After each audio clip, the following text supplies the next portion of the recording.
Welcome to the Enabling Automation podcast, where we tackle a topic each month to empower our listeners to implement and support automation projects within their organization. I'll be your host, Simon Drexler. I've been a member of the automation industry for approximately 15 years in a variety of roles spanning from applications engineering through business leadership. My current role at ATS Automation, I'm the general manager of the products group, looking after the innovation and development of core enabling technologies for our organization. We're very fortunate today to have Adam Pringle join us for the topic of the resources required to implement automation. Adam, can you give our listeners a brief introduction to yourself? Sure. Thanks, Simon. Like Simon said, I'm Adam Pringle. I'm the Director of Project Management at ATS Industrial Automation in Cambridge.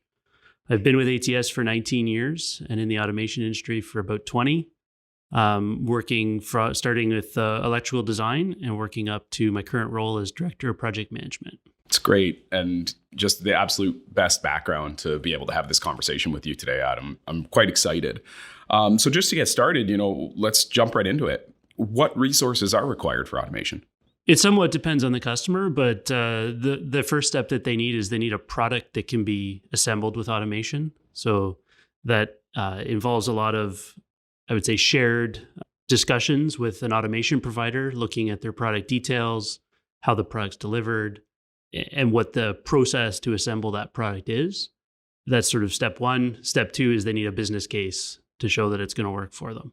And I think a big portion of the podcast and what we're trying to provide our listeners is some guidance in those two phases. And, me having known you for quite some time and knowing your background, that phase one really aligns to that applications engineering role at an automation provider.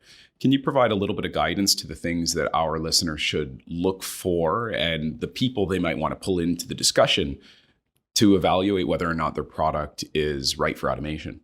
Sure. And with, I think, 15 years in the applications role at ATS, I think I probably have, I'd say, an ability to do that without even thinking about it. But I think the first step is probably just schedule a meeting face-to-face, Teams, Zoom, whatever, and just talk through your product, show the processes, look at how it's assembled, share drawings.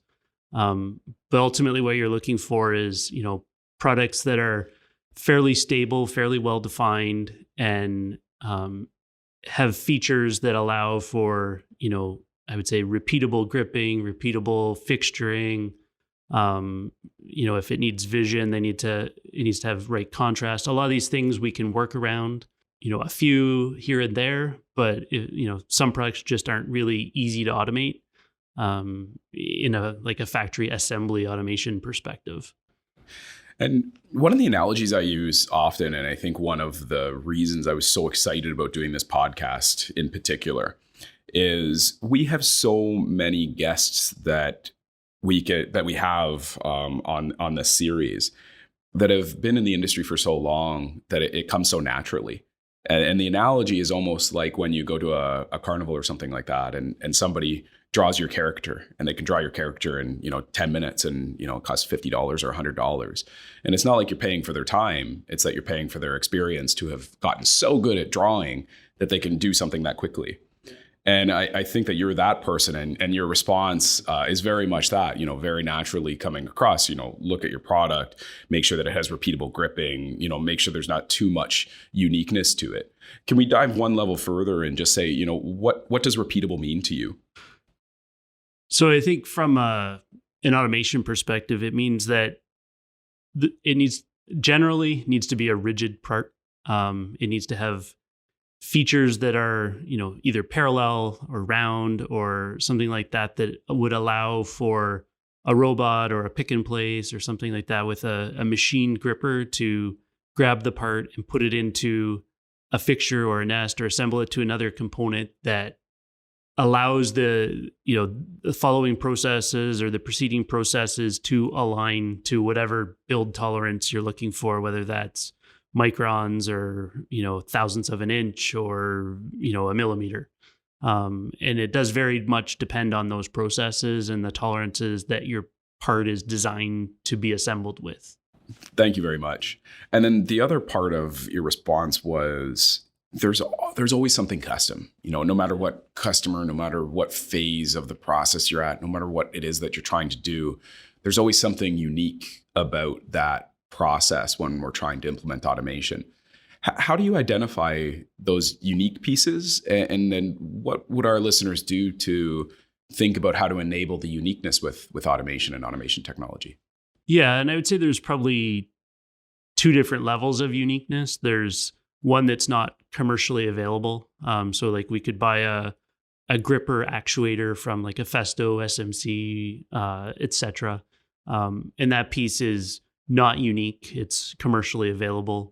But the gripper fingers that go on that would be unique, and they're unique for basically every application. But the level of detail in most cases that's different from other applications is usually fairly minor. But sometimes there's a unique shape, a really tight tolerance, or something like that that is really different than anything sort of we've done before. And that level of uniqueness is different and deserves special attention when we're going through the process of quoting, designing, building, testing. All those things. And so then when we're talking about the resources required for automation, and right now we're living in, I would say, the design for manufacturing phase, there's sort of those standard parts and more straightforward things to look at, the parallel pieces, the rigidity of the part and things like that. And then there's the custom part. Are the resources needed to tackle both of those conversations? Are they different or are they the same? They're probably a little bit different, but there's, I would say, a lot of overlap. When we go through this process with a lot of customers, it usually starts with a mechanical engineer or a project manager or production engineer, something of that sort. Their goal is usually about making a production line for their company. Oftentimes, they get told, this is the part, here's the drawings, there's no flexibility. Where we find that we often get to with some companies is that their part it does require that sort of detailed level of customization. And then it gets sometimes into a bit of a back and forth with their product designers. Hey, if you change this feature, it now becomes less custom or less risky. Or, sometimes it's their component providers. If the material comes in a certain tray or it comes in this orientation, it changes the way that the product's presented to the robot or the pick and place, and changes what has to happen to that part to do the next assembly step, whether it's, rotating it or changing its orientation. Sometimes it's the cleanliness of the part. There's all sorts of different elements of how the components are delivered to the line that impact what the assembly line looks like. That's great. You've obviously been a part of, I would say, hundreds, maybe even thousands at this point in time of these types of conversations. Have you seen a pattern of when is it most effective to start this discussion with the resources that you just mentioned? Generally, as soon as possible. I think the later that these conversations happen, the generally more costly the changes are, either because a mold's been cast, or something's been a component part manufacturer has been signed to a contract with a certain set of drawings, and now changes are more costly. In general, the earlier these conversations start, the more successful they become in terms of providing a more financially sound business case for automation in the end. And so when we started this conversation, what resources are required for automation, you identified two phases. And so there's the applications phase, which is that design for manufacture piece.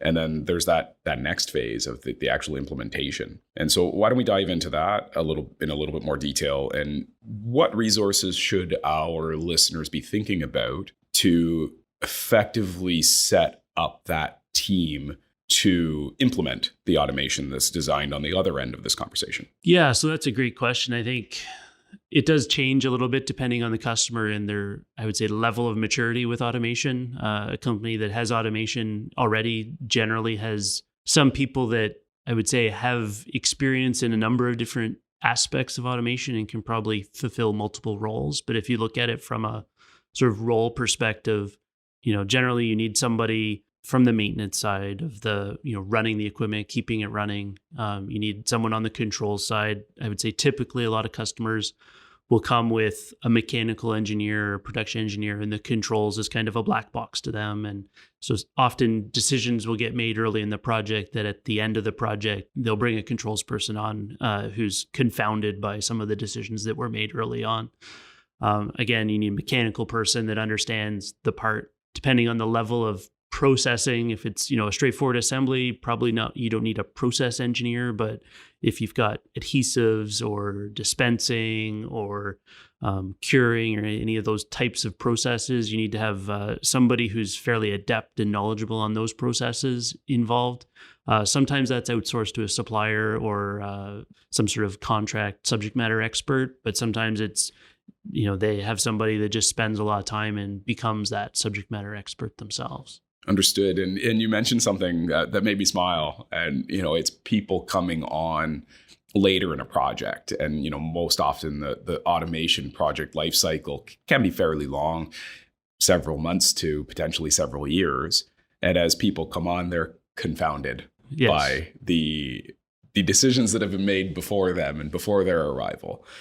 Have you seen a best practice in your past on how to avoid that feeling or that nature where, you're always going to get new people joining and they might not understand what's come before them?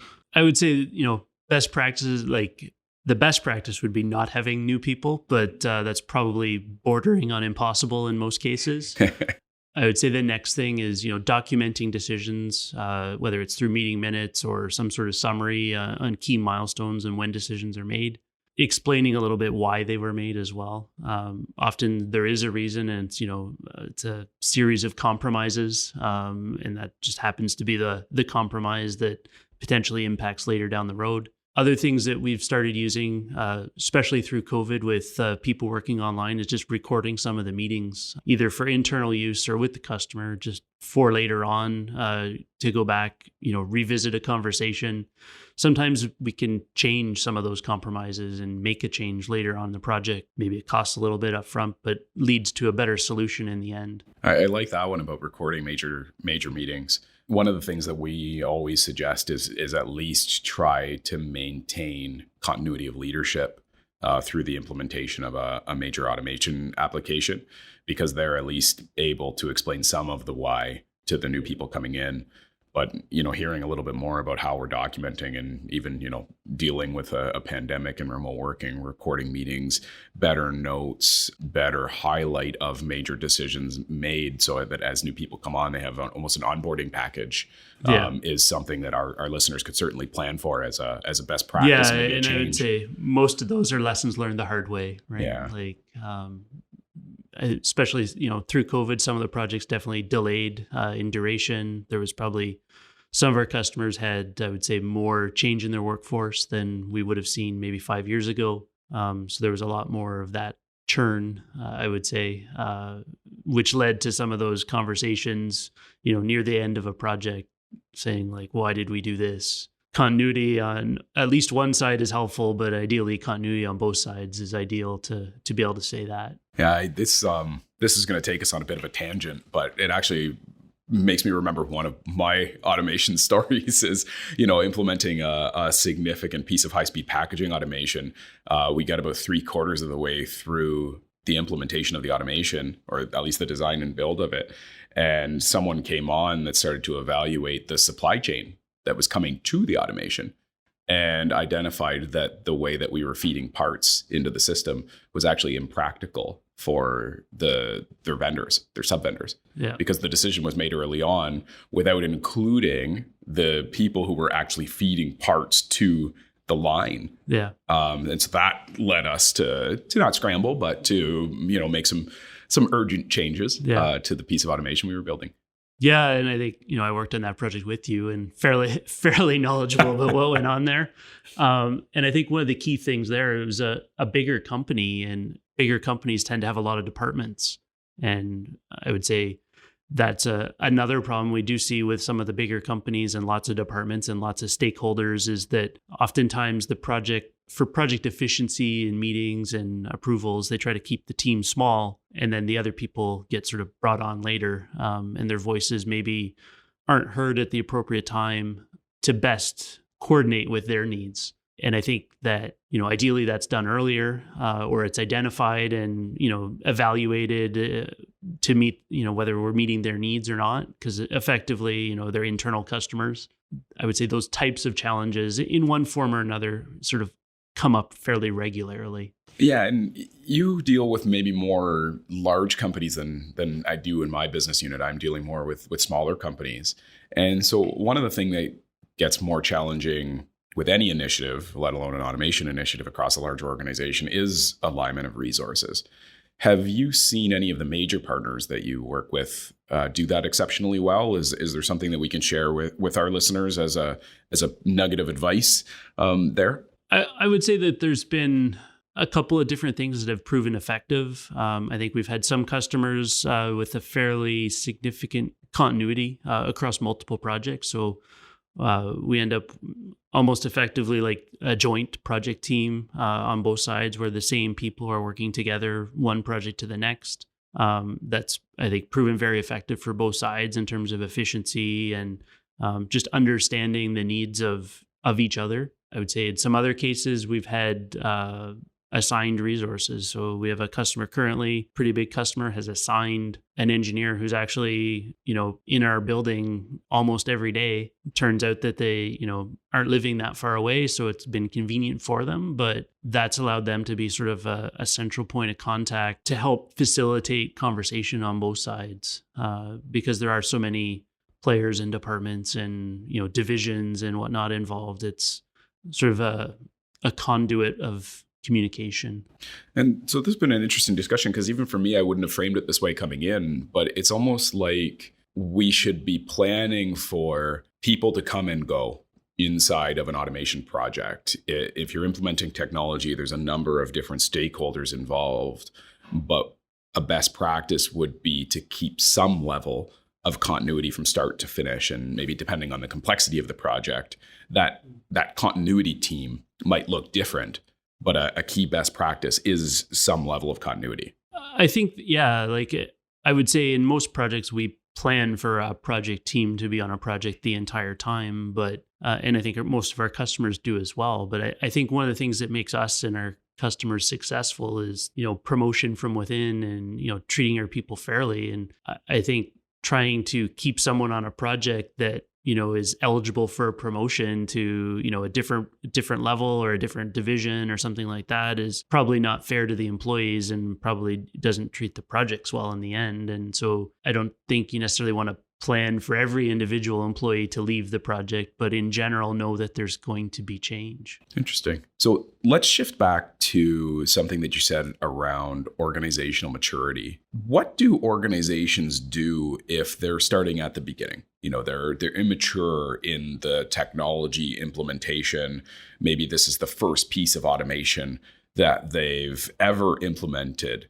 What would you recommend to a listener who sits in an organization like that? I think the biggest thing for a company like that, and it's probably hard because I think a lot of those are either growing quickly or in startup type environment, and they're generally trying to either get a product to market extremely quickly or trying to grow to meet some new contract demand as quickly as possible. But it's to plan for some inefficiency. And I don't think it's necessarily a bad thing, but there's going to be bumps in the road. Oftentimes where those types of customers, I think, fail, at least in the short term, is they don't leave any buffer.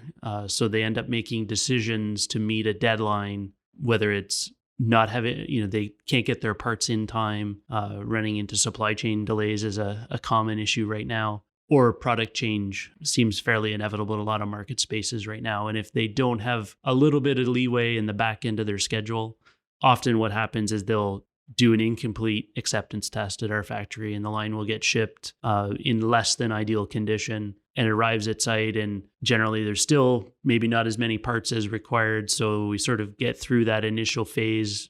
Not everyone's, I would say, happy because it's not maybe, meeting the requirements that they had set. And then there tends to be a bit of either a bumpy road or a tail down that back end as everyone tries to get it to where it needs to be, which leads to usually costs for both sides. I really like the way that you phrased that. and it's about planning for some level of inefficiency. I've heard that framed in a number of different ways. And, one would be oftentimes if this is the first or first major implementation of technology, you don't know what you don't know. Yeah. Is one way. So you're sort of learning along the way, and you should plan to make some poor decisions because you're learning, but you also want to make space for that learning. If you're investing in technology, you're trying to build a new competency inside of your team, and you're saying that you can and should plan for that. Is that a fair statement? Yeah, I think a lot of customers in that space are probably growing their team. So they either have new people on board or people that are maybe stepping up to some new challenges. I think that leads to either, like you said, failure in some of the decisions or even just inefficient. Some decisions maybe take longer to make. One of the big ones I think we see is the time from first approaching us with, hey, we've got this opportunity we want to automate, to actually placing a PO for automation equipment tends to take longer than they planned, but their end date doesn't change, which means that the automation design, build, test phase ends up getting squeezed. And all the buffer that maybe was in that schedule initially or in the planning in the early stages gets eaten up before any work actually gets done. I think that ends up leading to a lot of pain on the back end. And I think both of us have lived those experiences, certainly over the course of our career. Would you have any recommendations for how to avoid that? Is there things that our listeners could do right now, maybe staring down that situation where might be the first time, might be the early time, might be a major implementation? How do we avoid that crunch of time frame or the lack of planning for inefficiencies?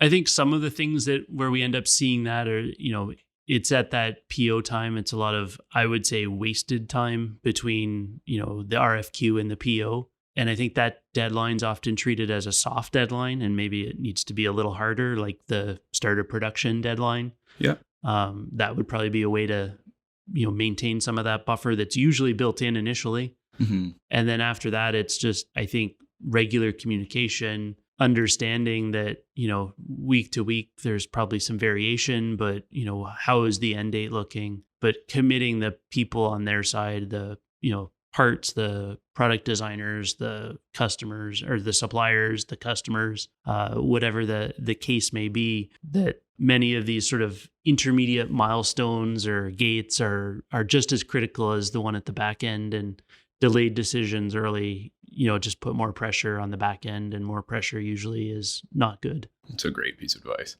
Is there any training or partnerships or organizations that you would recommend that listeners in this type of environment or in this type of evaluation could leverage outside of their organization to get best practices or guidance?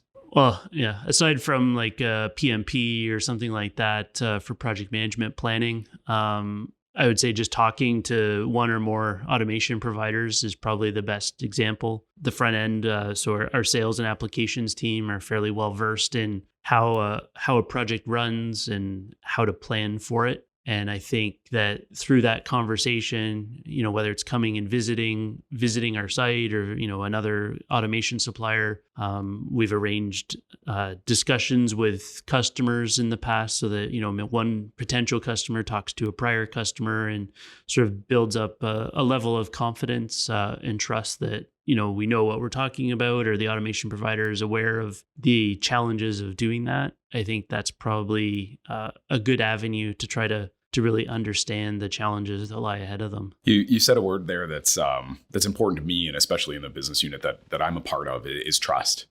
Find that trusted partner and leverage their experience.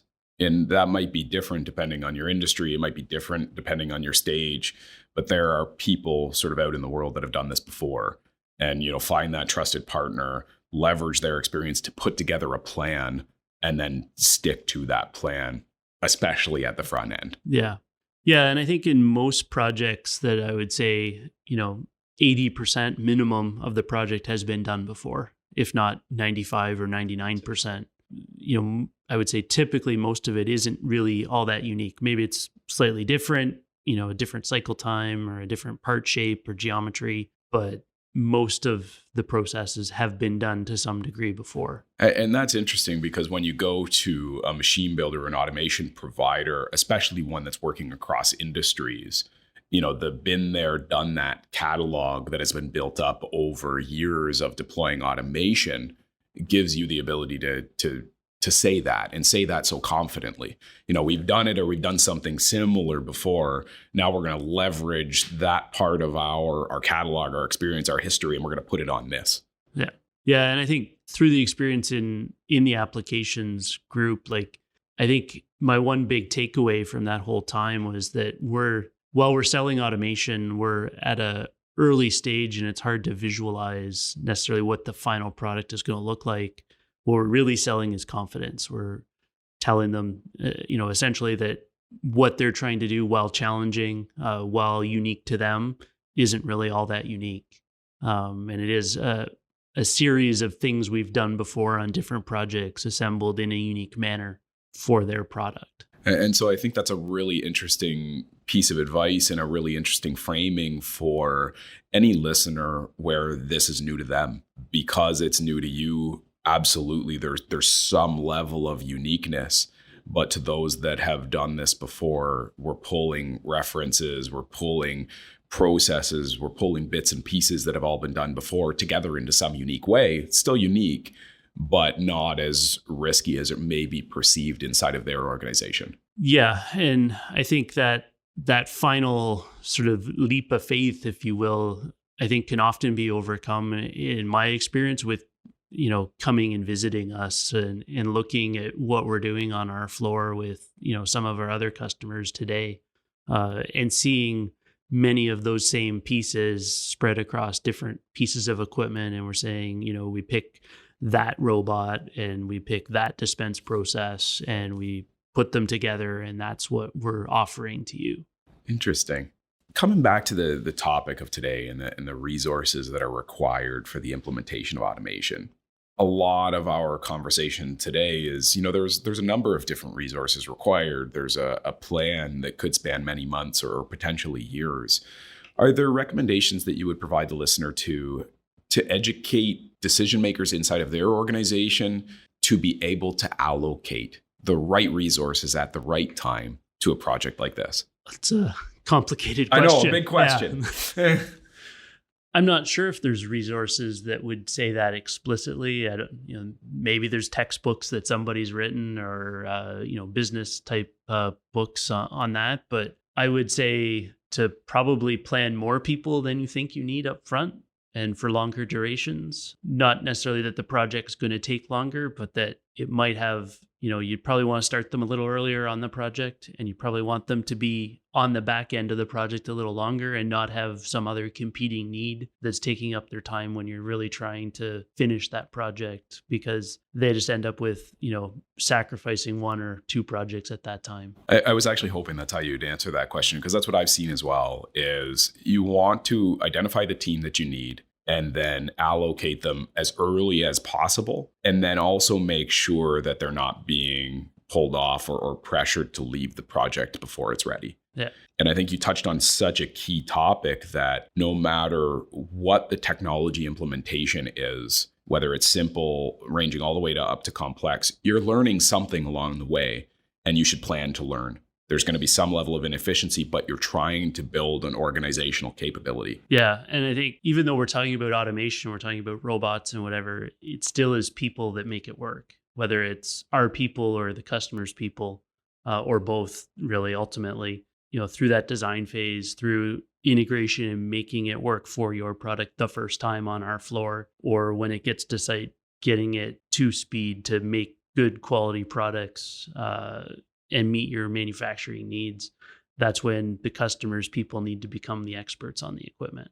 I can't think of a better way to end our session today than that statement. So Adam, I just want to thank you so much for joining us today, for sharing your thoughts, your experience, your expertise with our listeners. And thank you to our listeners for joining us today for episode 7 of our Enabling Automation podcast, where we're really seeking to share information to help enable you and support you in the implementation of automation at your organization. I would encourage you to join us next time for episode 8 which will start to dive into the elements of a successful automation project. Thank you again for joining us today. Thanks, Simon.